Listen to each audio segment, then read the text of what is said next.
नमस्कार, मैं अमित और आप देख रहे हैं आंखें न्यूज 24। भोजपुरी स्टार निरहुआ और लोक जनशक्ति पार्टी रामविलास के राष्ट्रीय अध्यक्ष व केंद्रीय मंत्री चिराग पासवान जब पटना एयरपोर्ट पर दोनों की मुलाकात होती है तो दोनों एक दूसरे के गले मिलते हैं और फिर चिराग पासवान मीडिया से बातचीत करते हुए तेजस्वी यादव पर भी निशाना साधते हैं। उनसे जब पूछा जाता है कि तेजस्वी यादव कह रहे हैं कि आरक्षण पर आप लोग कुछ नहीं बोले, तो उन्होंने कहा कि बताइए, आरक्षण के साथ साथ इन लोगों ने पहले एक मुद्दा उठाया था वोटर लिस्ट पुनर्निरीक्षण का, उसका क्या हुआ? उस पर तो इन लोगों ने यात्रा भी की थी, लेकिन एक बार भी उस पर कोई आपत्ति दर्ज नहीं कराई। उन्होंने कहा यह लोग झूठ बोल रहे हैं, जनता को भ्रम में रख रहे हैं, लेकिन इससे कोई फर्क नहीं पड़ने वाला है। और उन्होंने क्या कुछ कहा, सुनिए इस वीडियो में। भाई जरूरी तो ये लोग नहीं समझ रहे हैं ना, इन लोगों को एसआईआर जैसे मुद्दे दिख रहे हैं जिसमें ना सरकार का कुछ लेना देना है, ना हमारे प्रदेश के वासियों का कुछ लेना देना है।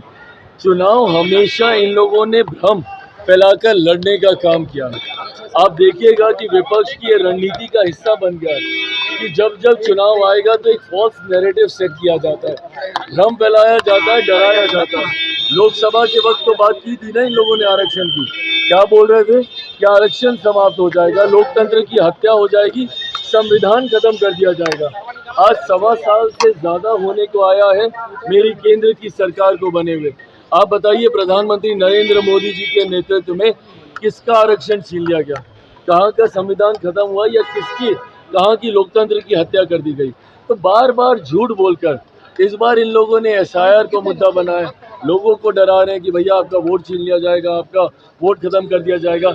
पर एक बार भी इन्होंने अधिकृत आपत्ति दर्ज कराना जरूरी नहीं समझा। अगर ये मुद्दा आपको लगता है कि इतना ही ज्वलंत है, और अगर आपको स्वतंत्र संवैधानिक संस्था, अगर आपको चुनाव आयोग पर भी भरोसा नहीं है, तो प्रभु जाइए तो एक बार कम से कम न्यायालय सुप्रीम कोर्ट जाइए, वहां पे जाकर आप अपनी शिकायत दर्ज कीजिए। उसके बाद दूध का दूध पानी का पानी हो जाएगा। पर सिर्फ झूठ बोलकर भ्रम फैलाना और लोगों को डराकर वोट हासिल करने आंखें जो आपका चैनल है उसके लिए और उसके दर्शकों के लिए 2 लाइन की हम शुभकामनाएं अपने ढंग से देते हैं। आप सब में मिठास घुल जाए बांसुरी और बीन की तरह, और लोग आपको भी प्यार करने लगे वैक्सीन की तरह। हंसते रहें, मुस्कुराते रहें और देखते रहें आंखें न्यूज 24। अगर आपने अभी तक हमारे चैनल को सब्सक्राइब नहीं किया है तो हमारे चैनल को जल्द से जल्द सब्सक्राइब करें, लाइक करें, शेयर करें। राजधानी पटना में कई वर्षों से शिक्षा में उत्कृष्ट योगदान दे रहा है Lohia Nagar Mount Carmel High School Kankarbagh Patna, जहां नर्सरी से कक्षा 12वीं तक की होती है पढ़ाई। 10वीं और 12वीं बोर्ड परीक्षा में 100% अंक का रिकॉर्ड। एक ऐसा स्कूल जहां पठन पाठन के साथ साथ बच्चों के संपूर्ण विकास का रखा जाता है ख्याल। खेलकूद, सांस्कृतिक गतिविधि, मैथ ओलंपियाड, साइंस ओलंपियाड और बहुत कुछ। आज ही कराए नामांकन की प्रक्रिया जारी है। संपर्क करें DS/16 Gayatri Mandir Road, Housing Board Colony East, Indira Nagar, Kankarbagh, Lohia Nagar, Patna.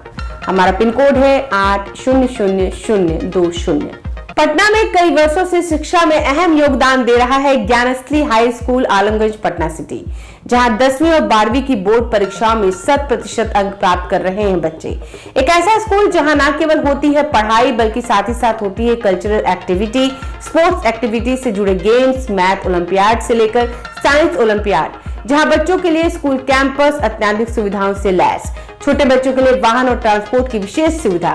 तो देर किस बात की, आज ही कराएं अपना नामांकन Gyansthali high school Alamganj Patna city में, जहां नामांकन की प्रक्रिया जारी है। संपर्क करें पुलिस चौकी Alamganj main road near Alamganj थाना, पटना, बिहार 800007।